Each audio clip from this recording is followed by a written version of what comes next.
Tayo ngayon dito sa show, mini show na to ng mga classic vintage bike. Sige, pakita ko sa inyo itong mga to. Maganda oh, collector's items ang mga ito. See? Diba? Hindi ito yung tipong porket may pera ka, magkakaroon ka, hindi ganoon. Ito tipong napakahirap ano ng mga to. Oh, 1950s. Ayan, ano? 1950s na sa mga bike na to. Diba? So yan yun. Oh. Diba?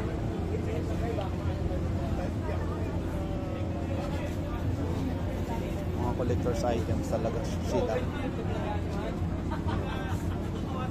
Ito naman. Grabe. What year? What year is this?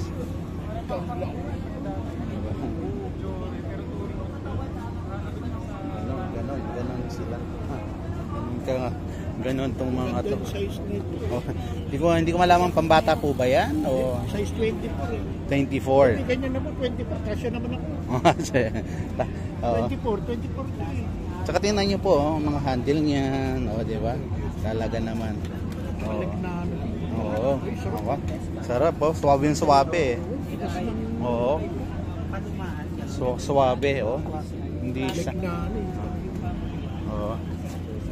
Bakal na, no? Steel. High tensile. Unang bakal yan. High tensile. Ang tensile, ganyan. So, dito.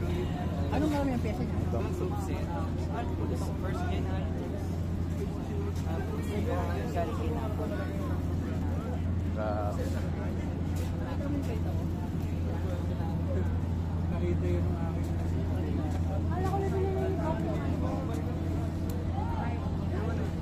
Parang Dale naman to.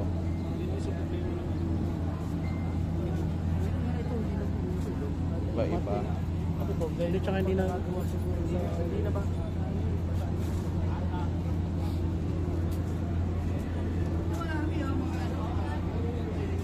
Medyo dito.